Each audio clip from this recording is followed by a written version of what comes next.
కాకి ఇంట్లోకి వస్తే ఏం జరుగుతుందో అని కొంతమంది టెన్షన్ పడిపోతుంటారు. అసలు కాకి ఇంట్లోకి వస్తే ఏం జరుగుతుందో అన్న విషయం కొద్దిగా అనుకుందాం. కాస్త సాంప్రదాయ నమ్మకాలు మాట్లాడుకుందాం.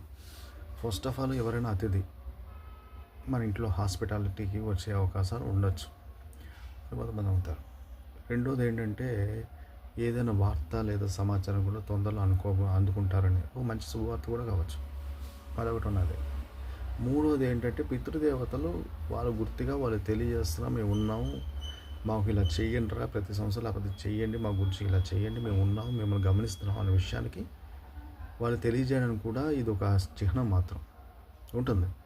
ఎందుకంటే కాకి ఒక సింబల్, మన పితృదేవతలకు సంబంధించి పిండ ప్రధానం వీటి ఉంటే మనకు తెలియని స్టోరీ కాదు. ప్రతిరోజు ఈ రోజుల్లో ప్రతి ఒక్కరు ప్రతి విషయం తెలుసు, కానీ ఏం తెలియనట్టు మాట్లాడాలంటే మనం నమ్మద్దు. అందరికీ తెలుసు. కానీ ఏంటంటే, అసలు విషయం ఏంటంటే, కాకి ఇంట్లోకి రావడానికి కారణం ఏంటంటే, ఇంట్లో ఏదైనా ఆహారం సంబంధించి వాసన రావడం, కిటికీ కానీ తలుపు కానీ తీసి ఉంచడం, వర్షం లేదా ఎండ నుంచి ఆశ్రయం పొందడం గురించి, ఇది అసలు విషయం.